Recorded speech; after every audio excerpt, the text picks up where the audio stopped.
BBC Sounds. Music, radio, podcasts. Hello, it's Anna Hill here with the Farming Today podcast, where we get to the brass tacks of how much it costs to transport green electricity from offshore wind farms. The main bulk power transfers that we're seeing to make use of wind energy especially is basically north to south. So if we can bypass a large part of the need for onshore development by going subsea, then that can be helpful. We'll have more on that in just a moment. First, the UK economy could get a boost if everyone ate more UK-grown fruit and veg. That's according to a new report by the Green Alliance, a think tank which works with environmental groups. It says we currently import 5/6 of our fruit and half of our veg, but expanding horticultural production could add £2.3 billion to the national economy and create 20,000 jobs. The group presented its findings to MPs at an event in Westminster yesterday. I spoke to Lydia Collis, who's head of natural environment at the Green Alliance. What we're calling for is for the government to produce a horticultural strategy that looks right across the supply chain to see what are the barriers to people eating more fruit and veg and what are the barriers to us producing more fruit and veg. When we look at something like strawberries, there's an unprecedented trend where actually production has doubled in the past couple of decades, and that's because supermarkets want to sell buyers British strawberries. There's a brand there that people want to buy. We need to see more of that sort of approach. At the same time, though, we see, and for instance, we did over Easter, completely cheap veg put on sale to encourage more people into the shops. But, 8p for a kilo of carrots, for instance. What would you do to encourage more farmers to grow veg? Because many say that it's not profitable at the moment. Yes, and that's why we're also calling for the price adjudicator to be strengthened, which liaises in those relationships between supermarkets and growers so that we ensure that growers are being treated fairly and are getting a fair price for their produce. You're also expecting, though, as you say in your own document, people to eat 86% more UK veg. That's a big ask.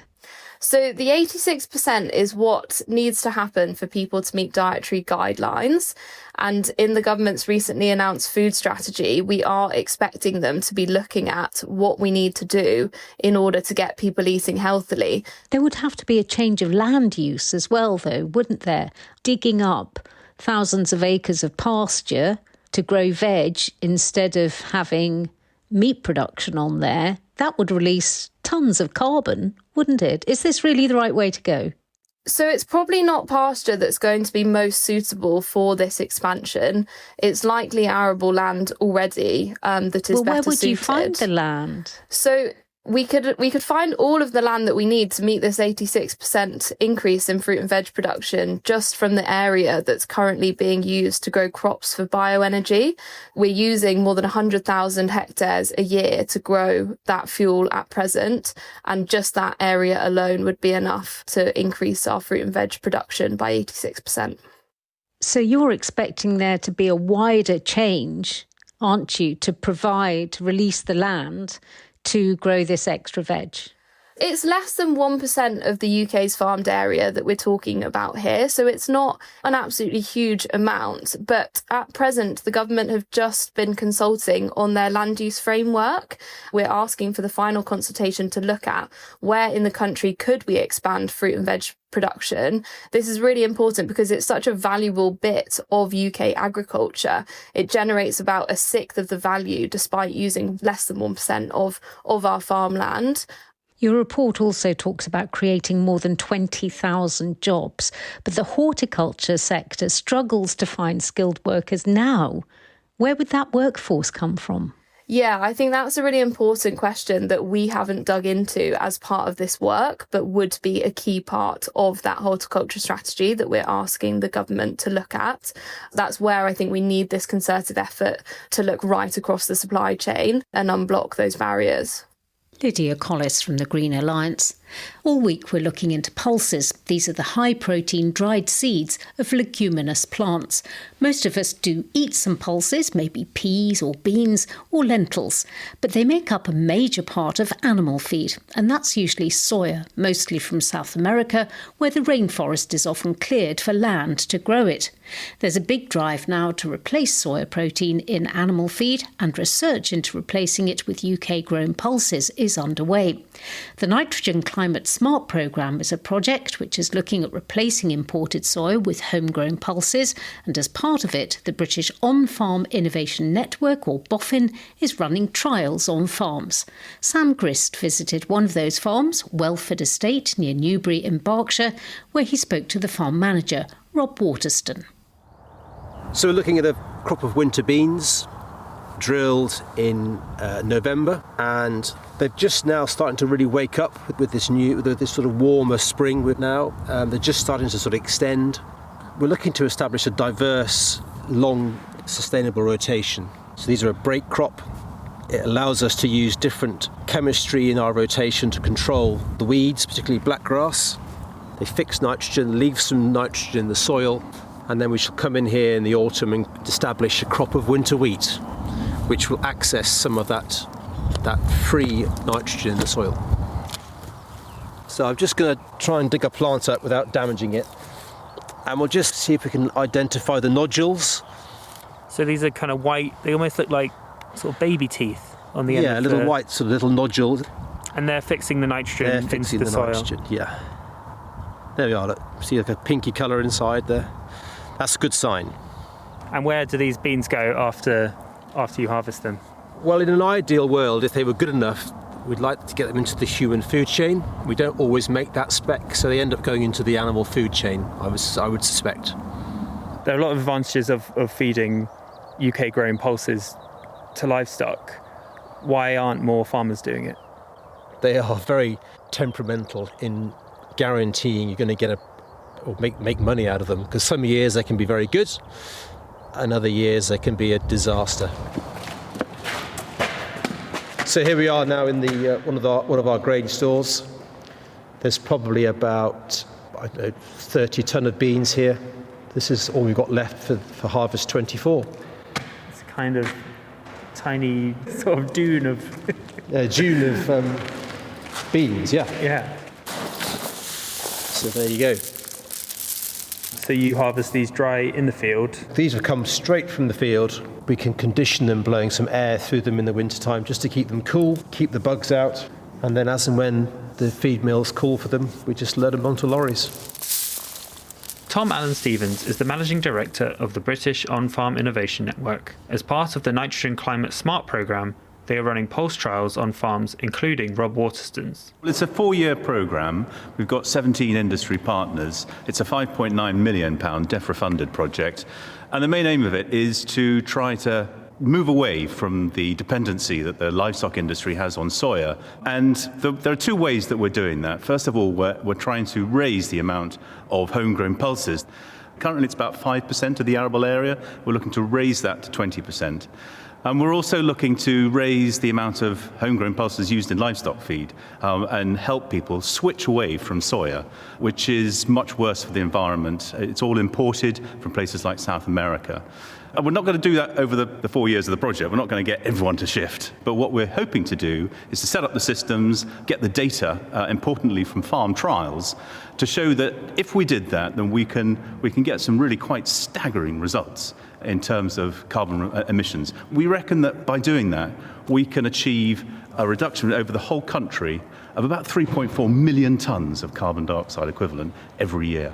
How are you encouraging farmers like Rob to grow more beans? Well, as Rob has already said, one of the biggest problems that farmers have is getting a good consistency of return from bean crops. So if we can encourage the best growers to come together and to share their experiences, do some on-farm trials, look at some practices, and then share those experiences and tell everyone else about it, then that will encourage more people to grow beans and also grow beans better, more consistently. Tom Allen-Stevens there from BOFIN. One of the government's major objectives is to deliver greener energy across the UK, but to do that, thousands of acres of farmland and wider countryside are being affected as electricity generated from offshore wind farms and solar developments is routed to the national grid. The laying of underground cables and building of pylons above the ground have both led to protests. In a new report, the Institution of Engineering and Technology has outlined the specific costs of pylons and cables buried under the ground and on the seabed. The report estimates in the next decade there will need to be 5 times more onshore transmission infrastructure than has been built in the last 30 years and 4 times the amount that currently exists offshore. Professor Keith Bell is chair of the project board for the report and Scottish Power Chair in Future Power Systems at the University of Strathclyde. The costs are made up of the equipment costs, the cost of construction and installation, and then the lifetime costs in terms of operation and maintenance. And then any electrical technology, some of the energy gets lost due to mainly heating. So what's that worth over the lifetime of the asset? So all these things are bundled together into a kind of a common basis of how much does it cost on average across different distances and different sizes of installation to move each megawatt of power across each kilometre of distance. And what did you find? How do they compare? So the underground cable, that came out as being on average 4.5 times more expensive than overhead lines. That is quite significant, isn't it? Indeed, absolutely. And this is an update of a report that was done in 2012. That was the last time there was a kind of a big objective review of these relative costs. And actually that average hasn't actually changed very much over the years. And then under the sea, how does that compare to those other two? So again, it is very sensitive to exactly how long the connection is. The average, that comes out at about 5 times more expensive. And of course, the thing to note about subsea is although you can reduce the amount of onshore development that's needed, you can't avoid it completely because people who use electricity live and work onshore. So you still need to bring the power in. The transmission owners have been doing a lot of this. They've got a lot of plans in place to go down the sea because the main bulk power transfers that we're seeing to make use of wind energy especially is basically north to south. So if we can bypass a large part of the need for onshore development by going subsea, then that can be helpful. And how do you choose what to use when you're on land, under the ground or in a pylon? There's a lot of influences that come in. So the geography is the first one. Buried cables are not really practical for very kind of mountainous areas. You've also got to take account of what's the subsurface like. Is it very rocky? And then even for using overhead lines, there's a lot of kind of consideration would be given to exactly where the line is routed, where you put the towers. You would expect the transmission owners to look at particularly sensitive location to say, okay, even if it's an extra cost for a short section, we might put a particular part underground, even if most of the line is overhead, bearing in mind that the underground cable is not without significant disruption. I mean, it's, of course, during the installation phase, it basically makes a big mess and you need to get access, road access to deliver these sections of cable and connect them together and bury them. And it does also place some restrictions on how the land is used. In fact, both overhead and underground place some restrictions on how the land is used. So, for example, forestry, you would need to clear some corridor, both for overhead and underground, around or through forested areas. Is it always cost in the end that decides really what's going to happen? Well, cost will be the biggest factor. And, you can understand why. The budgets that the network owners are allowed are set by the regulator, Ofgem. And Ofgem's main concern is for bill payers. So all of these costs have to be picked up by someone. And it's all of us who pay our electricity bills are paying for the cost of the network to access electricity. So it's a matter then for the network owners to persuade Ofgem that any extra cost relative to the cheapest option are justified. Professor Keith Bell from the University of Strathclyde. That's all from us. I'm Anna Hill. The producer was Rebecca Rooney. Farming Today is a BBC Audio Bristol production.